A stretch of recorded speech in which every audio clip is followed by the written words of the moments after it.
আসসালামু আলাইকুম। প্রিয় শিক্ষার্থী বন্ধুরা, আমার চ্যানেলে আসার জন্য আপনাদেরকে অনেক অনেক শুভেচ্ছা ও স্বাগতম। বন্ধুরা, আপনাদের জন্য মাইক্রোসফট অফিস এক্সেল 2007 এর A to Z video tutorial দেওয়া শুরু করলাম। আশা করি টিউটোরিয়ালগুলি আপনাদের জন্য অনেক উপকারী হবে, তাই একটু ধৈর্য ধরে টিউটোরিয়ালগুলি সম্পূর্ণ দেখার জন্য অনুরোধ রইল। বন্ধুরা, প্রথমে আমরা মাইক্রোসফট এক্সেলের বেসিক লেভেলের খুঁটিনাটি সকল বিষয়ে শিখব এবং পরবর্তীতে ধীরে ধীরে পর্যায়ক্রমে অ্যাডভান্স লেভেলের কাজগুলি শিখব। চলুন কথা না বাড়িয়ে কাজ শুরু করা যাক। তো প্রথমে আমরা মাইক্রোসফট অফিস এক্সেল প্রোগ্রামটি ওপেন করি। তো ওপেন আমরা দুইভাবে করতে পারি। প্রথমে আমরা ডেস্কটপে মাউসের এই ডান বাটনে ক্লিক করে নিউ ক্লিক করে Microsoft Office Excel worksheet click, তাহলে ডেস্কটপে একটি ফাইল চলে আসবে। সেই ফাইলে যদি আমরা ডাবল ক্লিক করি তাহলে আমাদের এই ফাইলটি ওপেন হবে। তো এটি ক্লোজ করে এবার আমরা দ্বিতীয় পদ্ধতিটি দেখি। তো টাস্ক বারের এই স্টার্ট বাটনে ক্লিক করি। ক্লিক করার পরে অল প্রোগ্রামস ক্লিক, তারপরে নিচে এসে আমরা মাইক্রোসফট অফিস এখানে ক্লিক করে মাইক্রোসফট অফিস এক্সেল 2007-এ ডাবল ক্লিক করি, তাহলে আমাদের এই অফিস এক্সেল প্রোগ্রামটি ওপেন হবে। এখন আমরা এর উইন্ডো পরিস্থিতিটা দেখব। তো এর উইন্ডো পরিস্থিতিতে প্রথমে সবার উপরে লেখা রয়েছে মাইক্রোসফট এক্সেল। তো মাইক্রোসফট এক্সেল এটি কি? এক্সেল শব্দের আবিধানিক অর্থ হলো শ্রেষ্ঠতর হওয়া। বিশ্ববিখ্যাত মাইক্রোসফট কর্পোরেশন কর্তৃক তৈরিকৃত এই প্রোগ্রামটি একই সাথে অনেক সমস্যা সমাধানে অন্যান্য অনেক প্রোগ্রাম থেকে শ্রেষ্ঠতর, তাই এর নাম মাইক্রোসফট এক্সেল। এই এক্সেল অ্যাপ্লিকেশন প্রোগ্রামটির সাহায্যে অনেক জটিল গাণিতিক পরিগণনা, তথ্য ব্যবস্থাপনা এবং উপস্থাপনায় নিখুঁতভাবে চার্ট এবং গ্রাফ তৈরি করা যায়। এছাড়াও অনেক জটিল কাজকে সহজেই সমাপন করা যায়। তো মাইক্রোসফট এক্সেল অনেকটা আমাদের একটি বইয়ের মতন। যেমন একটি বইয়ে অনেকগুলো পেজ থাকে, তো তেমনি এই এক্সেল শিটে অনেকগুলো শিট থাকে। আমরা নিচের দিকে আমরা দেখতে পাচ্ছি শিট 1, শিট 2, শিট 3। এগুলো এই তিনটি সাধারণত ডিফল্ট অবস্থায় থাকে। আমরা চাইলে এই শিট বা পেজকে আমরা বাড়াতে পারি। যদি এই আইকনে আমরা ক্লিক করি তাহলে ডান দিকে দেখেন শিট 1, শিট 4, তারপরে আবার ক্লিক করলে শিট 5, এভাবে করে বাড়ছে। আবার আমরা চাইলে এগুলোকে আমরা ডিলিট করে দিতে পারি। তো এই আইকনের উপর মাউসের ডান বাটনে ক্লিক করে আমরা যদি ডিলিট দেই তাহলে ডিলিট হয়ে যাবে। এভাবে করে আমরা ডিলিট করতে পারি। এখন আমরা দেখব এই মাইক্রোসফট এক্সেল এই টাইটেল বার, এটি সবার উপরে যেটি রয়েছে এটিকে বলা হয় টাইটেল বার। তো টাইটেল বারের সর্বডানে যে আইকনটি রয়েছে এটিকে বলা হয় মিনিমাইজ। যদি আমরা এই মিনিমাইজ বাটনে ক্লিক করি তাহলে আমাদের এই প্রোগ্রামটি মিনিমাইজ হয়ে ডেস্কটপে টাস্ক বারে থেকে যাবে। আবার আমরা চাইলে এখানে ক্লিক করলে এটি আবার ওপেন হবে। তার পাশের বাটনটির নাম হলো রেস্টোর ডাউন। যদি এখানে ক্লিক করি তাহলে আমাদের এই প্রোগ্রামটি ছোট হয়ে আসবে। আমরা চাইলে ডেস্কটপে এরকম মাইক্রোসফট এক্সেল, তারপরে মাইক্রোসফট ওয়ার্ড, পাওয়ার পয়েন্ট, বিভিন্ন প্রোগ্রামকে আমরা রেখে একই সাথে কাজ করতে পারি। আবার চাইলে এখান থেকে ম্যাক্সিমাইজে ক্লিক করলে এটি আবার স্বাভাবিক হবে। তার পাশের বাটনটির নাম হলো ক্লোজ বাটন। এটিতে ক্লিক করে লেখা আছে do you want to save the change you made to book 1। আপনি কি এটি সেভ করতে চান? যদি সেভ ইয়েস করেন তাহলে এটি সেভ হয়ে ক্লোজ হবে, আর না চাইলে এখানে নো দিলে এটা সরাসরি সেভ না হয়ে ক্লোজ হয়ে যাবে। তো আমরা এটি আবার ওপেন করি। ডাবল ক্লিক করলে এটি ওপেন হবে। ওপেন হওয়ার পর এখন আমরা দেখব এই মাইক্রোসফট এক্সেল টাইটেল বারের বাম পাশে যে অংশ এটিকে বলা হয় কুইক অ্যাক্সেস টুলবার। এটি দেখার জন্য আমরা প্রথমে এই সেল পয়েন্টারের ভিতরে আমরা কিছু একটা লিখলাম নেম, NAME, নেম। এখন এই কুইক অ্যাক্সেস টুলবারের এই বাটনটিকে বলা হয় আনডু, অর্থাৎ এই নেম লেখার আগে এখানে ফাঁকা ছিল। আমরা যদি এখানে ক্লিক করি তাহলে দেখতে পাচ্ছি এটি আনডু হয়ে আগের অবস্থায় এসেছে। আবার পরের অবস্থা দেখতে চাইলে রিডো বাটনে ক্লিক করলে এটি আবার দেখতে পাবো। এবং এই লেখাটিকে আমরা যদি সেভ করে রাখতে চাই, অর্থাৎ বিদ্যুৎ চলে গেলেও যাতে আমাদের এই লেখাটি থাকে কম্পিউটার ওপেন করলে, সেই জন্য এখানে এটিকে বলা হয় সেভ বাটন, বা Ctrl+S দিলেও এটি সেভ হয়ে যাবে। তো এখন এই টাইটেল বারের নিচে যে বারটিকে দেখতে পাচ্ছি এটিকে বলা হয় মেনু বার। এখানে বেশ কয়েকটি মেনু রয়েছে: home menu, insert menu, page layout, formula, data, review, view এবং অ্যাক্রোবাট। তো এগুলো প্রত্যেকটি এক একটি মেনু। মেনু হওয়াতে এই জন্য এই বারটিকে বলা হয় মেনু বার। তো এই প্রত্যেকটি মেনুর অধীনে আবার অনেকগুলো আমরা আইকন, সিম্বল দেখতে পাচ্ছি, এগুলোকে টুলস বলা হয়। তো সাধারণত এক্সেলে এই ডিফল্ট অবস্থায় এই টুলগুলোই থাকে। আমরা চাইলে এটিকে হাইড করেও রাখতে পারি। তো এই মেনু বারের ফাঁকা অংশে ডান বাটনে ক্লিক করে যদি আমরা মিনিমাইজ দ্য রিবন ক্লিক করি তাহলে আমাদের এই টুলবারটি হাইড হয়ে যাবে। আবার চাইলে এখান থেকে মিনিমাইজ দ্য রিবন ক্লিক করলে এটি শো হবে। তো সাধারণত আমাদের কাজের সুবিধার্থে এটি শো করে রাখাটাই ভালো। আবার এখানে আমরা এই যে বাটনটিকে, এটাকে বলা হয় ফর্মুলা বার। আবার এটিকেও আমরা হাইড করে রাখতে পারি। তাহলে ভিউ ক্লিক করে যদি আমরা এখান থেকে এই হেডিংস এবারে ফর্মুলা বারে যদি এখান থেকে টিকটা উঠিয়ে দিই তাহলে আমাদের ফর্মুলা বারটি হাইড হয়ে যাবে। আবার এখান থেকে চাইলে শো হবে। আবার এই যে এ বি সি এগুলো এক একটি কলাম, 1 2 3 এগুলো এক একটি রো, এগুলো এক একটি রো, এগুলো রো, আবার এগুলো হচ্ছে কলাম। আমরা চাইলে হেডিংকেও আমরা হাইড করে রাখতে পারি। তো এখানে ক্লিক করলে এটিও এরকম হেডিং হাইড হয়ে যাবে। আবার এই যে গ্রিড লাইন, এগুলোকে বলা হয় গ্রিড লাইন। ছোট ছোট গ্রাফ কাগজে না ছোট ছোট যে খোপ খোপ ঘর দেখতে পাচ্ছি এগুলোকে বলা হয় গ্রিড লাইন। এটিতে ক্লিক করে টিকটি উঠিয়ে দিলে এটি আমাদের হাইড হয়ে যাবে। আবার এভাবে করে আমরা শো করাতে পারি। তবে আমাদের কাজের সুবিধার্থে এটিকে শো করে রাখাটাই উত্তম। এখন আমরা দেখব এই যে মেনু বার এবং এই যে ফর্মুলা বার, এই দুইটির মাঝখানে যে অংশ এটিকে বলা হয় স্ট্যান্ডার্ড টুলবার। এই টুলবারের সাহায্যে আমরা অনেক গুরুত্বপূর্ণ কাজগুলো আমরা সমাধান করি। তো এখন আমরা দেখব যে এই যে ফর্মুলা বারের এই বামের অংশকে বলা হয় নেম বক্স।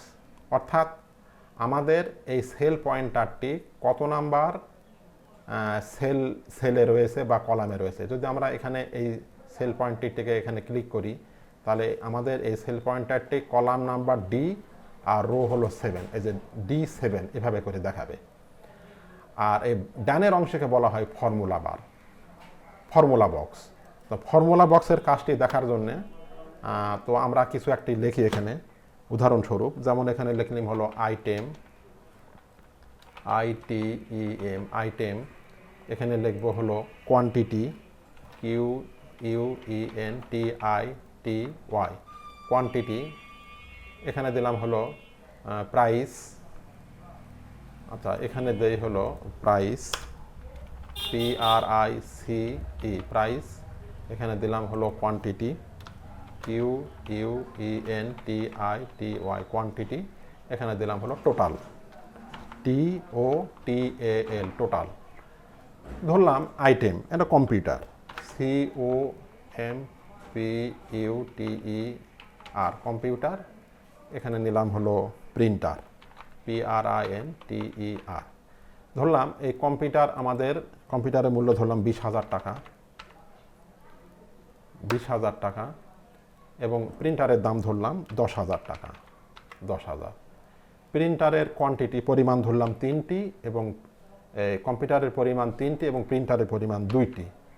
এখন আমরা বের করব এই ফর্মুলার সাহায্যে, ফর্মুলা বারের সাহায্যে আমরা এই টোটালটি বের করব। অর্থাৎ 3টি কম্পিউটারের দাম কত, মূল্য কত আমরা এটি বের করব। বের করার জন্য নিয়ম হচ্ছে এখানে আমরা প্রথমে একটা ইকুয়াল দেব। ইকুয়াল দেওয়ার পর আমাদের এই কম্পিউটার 20,000 টাকা, এই 20,000 টাকার এই সেল পয়েন্টে ক্লিক করলে আমাদের এটি শো করবে। তারপর এখানে একটি গুণ চিহ্ন দিব, দেওয়ার পর আবার পরিমাণ কোয়ান্টিটি এখানে যদি আমরা ক্লিক করি তাহলে C2 এটি আসবে। এখন যদি আমরা এখানে ইন্টার দেই তাহলে আমাদের একটু গুণ করে ক্যালকুলেশন করে 20,000 গুণন 3 60,000 টাকা।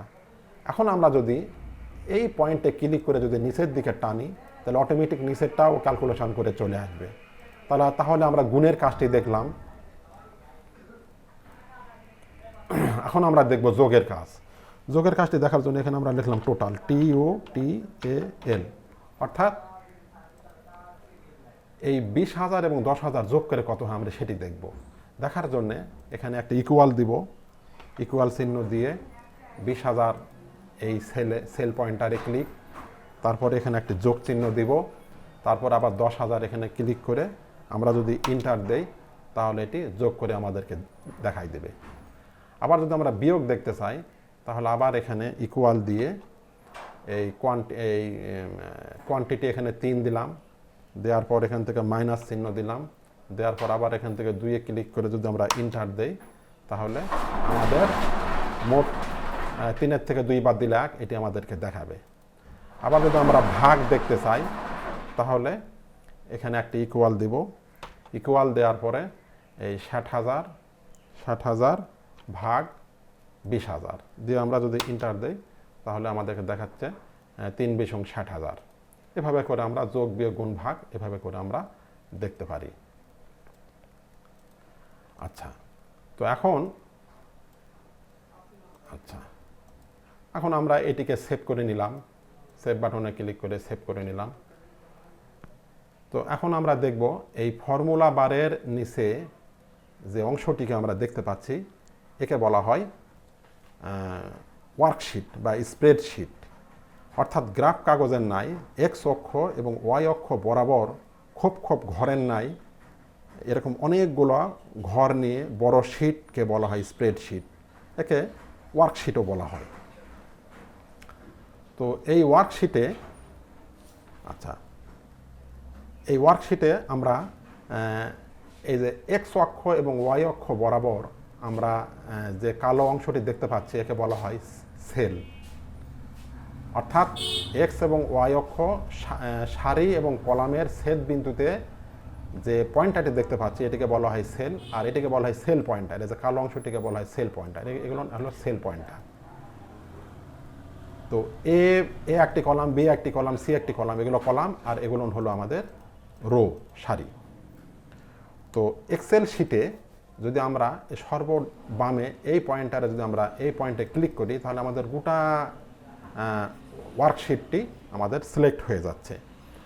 আবার আমাদের এই ওয়ার্কশিটে মোট কতটি কলাম বা কতটি রো রয়েছে আমরা যদি দেখতে চাই তাহলে এখানে যদি ক্লিক করে আমরা ধরি তাহলে উপরে আমরা দেখতে পাচ্ছি 10,48,576টি রো এবং 16,384টি আমাদের কলাম রয়েছে আমরা উপরে দেখতে পাচ্ছি, এখানে দেখতে পাচ্ছি। আচ্ছা, তারপরে আমরা যদি এখন এটি যে আসলে ঠিক আছে কিনা দেখার জন্য আমরা এই কন্ট্রোল আমরা যদি ডাউন অ্যারো যদি চাপি তাহলে দেখতে পাচ্ছি নিচে আমরা 10,48,576 নাম্বার রোতে সর্বশেষের রো আমরা চলে আসছি। আবার আমরা যদি উপরের রোতে যেতে চাই তাহলে কন্ট্রোল ধরে যদি আমরা আপ অ্যারো কি চাপি তাহলে আমরা একবারে সবার উপরের আমরা রোতে চলে আসলাম। এবং আমরা যদি সবার ডানের কলাম দেখতে চাই কতগুলি কলাম রয়েছে তাহলে কন্ট্রোল চেপে রাইট অ্যারো কি যদি আমরা চাপি তাহলে আমরা দেখতে পাচ্ছি XFT, এটা সর্বশেষের কলাম। এভাবে করে আমরা দেখতে পারি। আচ্ছা, এখন আমরা দেখব, আচ্ছা আমরা সবাই প্রথমে চলে গেলাম প্রথমে। আচ্ছা, এখন আমরা দেখব এই যে ওয়ার্কশিট, এই ওয়ার্কশিটের এই ডান পাশে যে অংশ, আচ্ছা ডান পাশে যে অংশ এটিকে বলা হয়, এই বারটিকে বলা হয় vertical scroll bar. Vertical scroll বারের কাজটি কি, এটিকে টেনে যদি আমরা নিচে নামাই তাহলে আমাদের লেখাটি উপরে উঠবে, আবার যদি এই স্ক্রল বারটিকে টেনে যদি উপরে নিই তাহলে আমাদের লেখাটি নিচে নামবে। আবার যদি আমরা এই নিচের যে অংশ, নিচের যে বার, এই বারটিকে বলা হয় হরিজন্টাল স্ক্রল বার। এটিকে টেনে যদি আমরা এরকম ডানে নিই তাহলে আমাদের লেখাটি বামে আসবে, আবার যদি এটিকে টেনে যদি আমরা বামে নিই তাহলে আমাদের লেখাটি ডান পাশে চলে আসবে। তো এখন এই হরিজন্টাল স্ক্রল বারের এই যে বাম পাশে যে শিট 1 শিট 2 লেখা, এই লেখার এই পয়েন্টে যদি আমরা ক্লিক করে যদি আমরা, যেমন আমাদের এটি রয়েছে হলো 1 নাম্বার শিট, এখন 2 নাম্বার শিট, অর্থাৎ আমরা যদি এখান থেকে শিট 2 নির্ধারণ করে এখানে আমরা সাপোজ কিছু একটা লিখলাম রহিম, RAHIM, রহিম। রহিম লিখে সেভ করলাম। তারপর আবার তৃতীয় শিটে যায়, এখানে কিছু একটা লিখলাম, মালেক, MALEK, মালেক লিখলাম। মালেক লিখে আমরা সেভ করলাম। এভাবে করে আমরা আমাদের ইচ্ছা মতো যে কোনো শিটে আমরা এভাবে করে লেখালেখি করতে পারি। তো লেখা হয়ে গেলে আমরা লেখার সুবিধার্থে, অর্থাৎ আমরা এই লেখাটিকে জুম করে বড় করে আমরা দেখতে পারি। সেটা দেখার জন্যে এই যে ডান পাশের যে অংশ, এটিকে বলা হয় জুম ইন এবং জুম আউট। যদি আমরা এটিকে এভাবে করে বড় করি, তো দেখেন আমাদের লেখাটি অনেক বড় হয়ে আসছে। কিন্তু আমাদের যে ডিফল্ট যে ফন্ট সাইজ, সেটা 11 আছে। এটা ঠিক সেম থাকবে, আমাদের দেখার সুবিধার্থে আমরা এইভাবে করে বড় করে নিতে পারি। আবার এই ফন্ট সাইজটা আমরা ইচ্ছা মতো আমরা বড় করতে পারি এভাবে করে। তারপরের এই অপশনটির নাম হলো আচ্ছা, তো আমরা এটি দেখলাম জুম ইন, জুম আউট। এখন আমরা দেখব এই টাস্ক বারের উপরের যে অংশ, এটিকে বলা হয় স্ট্যাটাস বার। তো স্ট্যাটাস বারে আমরা নিচের দিকে একটি লেখা দেখতে পাচ্ছি, এটিকে বলা হয় এই রেডি লেখা দেখতে পাচ্ছি। অর্থাৎ এই রেডি লেখার মানে হচ্ছে যে আমাদের এই কাজের জন্য ওয়ার্কশিটটি রেডি অবস্থায় রয়েছে এবং কার্সর আমাদের এই ওয়ার্কশিটের সেলে রয়েছে, সেটি এখানে বোঝাচ্ছে। যদি আমরা এখানে যদি আমরা কোনো কিছু লিখি, লেখার সাথে সাথে নিচে লেখা আসতেছে ইন্টার, মানে আমাদেরকে ইন্টার দিতে বলতেছে। যদি ইন্টার দেই, আবারও লেখা আসতেছে রেডি, অর্থাৎ আমাদের এই ওয়ার্কশিটটি, কার্সরটি রেডি অবস্থায় রয়েছে, সেটি এখানে দেখাচ্ছে। এবং এই স্ট্যাটাস বারের এই যে ডানের যে অংশ, এই অংশটিকে, এই আইকনকে বলা হয় নরমাল। আমাদের এটি এখন নরমাল অবস্থানে রয়েছে। অর্থাৎ আমরা যদি দেখতে চাই যে আমাদের এই পেজটি A4 সাইজের পেজের বাইরে যেন লেখাটি না যায়, সেজন্য আমরা যদি দেখতে চাই, তাহলে আমরা এখান থেকে পেজ লেআউট এখানে যদি ক্লিক করি, তাহলে আমরা ভালোভাবে বুঝতে পারবো বিষয়টি। তাহলে আমাদের এই যে একটি পেজ, এই পেজের মধ্যে 1 2 3 4 5 6 7 8 9টি কলাম রয়েছে এবং এতগুলি রো রয়েছে। আবার যদি আমরা এখান থেকে নর্মালি ক্লিক করি, এখন আমরা দেখতে পাচ্ছি যে পেজের মাঝে যে ডট ডট চিহ্ন রয়েছে, এটি হলো একটা পেজের মাপ বোঝাচ্ছে, ডানের অংশ এবং নিচের অংশ। যদি আমাদের লেখাটি এই পেজে, যদি আমরা এখানে যদি কোনো কিছু লিখি, এখন যদি আমরা এখানে ক্লিক করি, তাহলে আমরা অটোমেটিক বুঝতে পারছি যে আমাদের এই লেখাটি দ্বিতীয় অংশে চলে আসছে, অন্য অংশে চলে আসছে। এভাবে করে আমরা এগুলো আমরা দেখে নিতে পারি। তার পাশের অপশনটির নাম হলো পেজ ব্রেক প্রিভিউ। এটি হলো অ্যাডভান্স লেভেলের কাজ, এটি আমরা পরে দেখব। তো এখন আমরা দেখব এই যে কুইক অ্যাক্সেস টুলবারের বামে যে অংশটি, এটি বলা হয় অফিস বাটন। অফিস বাটনের কাজটি দেখব। তো অফিস বাটনে যদি আমরা ক্লিক করে আমরা দেখতে পাচ্ছি একটি প্রথমে নিউ। আচ্ছা, তো প্রথমে এই নিউটি যদি আমরা নিউয়ে ক্লিক করে যদি ক্রিয়েটে ক্লিক করি, তাহলে আমাদের নতুন একটি ফাইল ক্রিয়েট হয়েছে। যদি আমরা Ctrl+N চাপি, এভাবে করে দেখেন আমাদের আরও অনেকগুলো ফাইল আমরা ক্রিয়েট করতে পারি। তো না চাইলে আমরা এখান থেকে আবার ক্লোজ করে আমরা ফাইলটিকে ক্লোজ করে দিতে পারি। তো আমরা এখানে কিছু একটা লিখলাম, যেমন বাংলাদেশ, BANGLADES,